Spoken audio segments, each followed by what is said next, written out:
तरीके से स्थायी सरकारों को पैसों का, सत्ता का, विभिन्न एजेंसियों का दुरुपयोग कर उनको अस्थायी करने का प्रयास किया जा रहा है। और ये महाराष्ट्र एक ही राज्य नहीं है या शिवसेना एक ही ऐसी पार्टी नहीं है। इससे पूर्व में भी कई ऐसे राज्यों में हम लोगों ने देखा, कई अनंत ऐसे राज्य हैं, कर्नाटका हो, मणिपुर हो, आपका मध्य प्रदेश हो, कई ऐसे राज्यों में हम लोगों ने देखा कि इसी तरीके का प्रयास किया गया। एक परंपरा इस तरीके की बनती जा रही है कि राजनीतिक दल, जो क्षेत्रीय राजनीतिक दल हैं, जो अपने अपने क्षेत्र में प्रभाव रखते हैं, उनको किस तरीके से इस षड्यंत्र के माध्यम से समाप्त किया जाए। नमस्कार, आप देख रहे हैं धा न्यूज और मैं हूं अभिषेक मिश्रा। 2 दिन पहले लोक जनशक्ति पार्टी रामविलास के राष्ट्रीय अध्यक्ष चिराग पासवान को फोन कर देश के रक्षा मंत्री राजनाथ सिंह ने समर्थन मांगा था।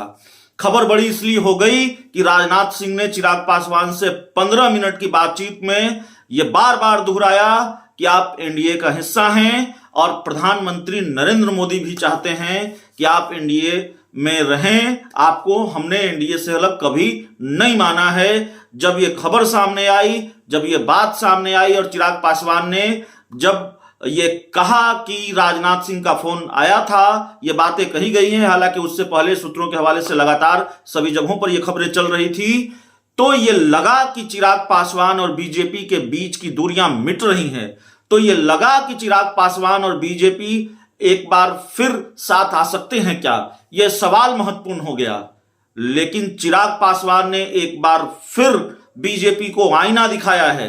चिराग पासवान ने एक बार फिर महाराष्ट्र संकट में महाराष्ट्र में जिस तरह से चल रहा है, महाराष्ट्र में जो सियासी संकट है, उसको लेकर चिराग पासवान ने बीजेपी पर हमला बोला है और बहुत सधे अंदाज में बीजेपी पर निशाना साधा गया है। चिराग पासवान ने यह कहा है कि सिर्फ महाराष्ट्र की बात नहीं है, एजेंसियों का डर दिखाकर और तमाम तरीकों से कई जगहों पर यह किया जा रहा है, यह ठीक नहीं है। चिराग पासवान ने क्या कहा है, जरा सुनिए। लोकतंत्र के लिए जिस तरीके से स्थायी सरकारों को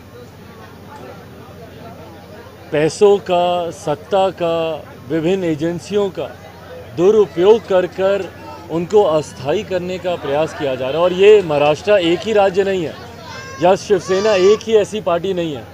इससे पूर्व में भी कई ऐसे राज्यों में हम लोगों ने देखा, कई अनंत ऐसे राज्य हैं, कर्नाटका हो, मणिपुर हो, आपका मध्य प्रदेश हो, कई ऐसे राज्यों में हम लोगों ने देखा कि इसी तरीके का प्रयास किया गया।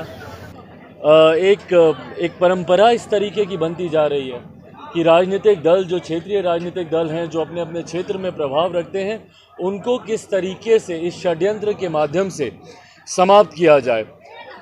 असम के सीएम जो हैं, उनकी प्राथमिकता इस वक्त आधे से ज़्यादा जिले वहाँ के बाढ़ में डूबे हुए हैं, गले तक पानी आया हुआ है। छोटे छोटे बच्चों को टोकरियों में डालकर सुरक्षित इलाकों में लेकर जाने का लोग वहाँ पर प्रयास कर रहे हैं। स्थानीय किस तरीके से वहाँ पर परेशान है, चिंता इस बात की कम, और किस तरीके से एक और राज्य में भाजपा की सरकार बन जाए, चिंता उस बात की ज़्यादा है, प्राथमिकता उस बात की ज़्यादा है। जैसा मैंने कहा कि लोकतंत्र के लिए यकीनन ये सब दुखद है कि जब आप एक स्थायी सरकार को, जो सरकार कार्य करना चाह रही है, उसमें अपने शक्ति बल से, भले वो पैसों का हो या सत्ता का हो, उसके बल से जिस तरीके से इन सरकारों को अस्थायी करने का प्रयास किया जा रहा है, ये दुखद है।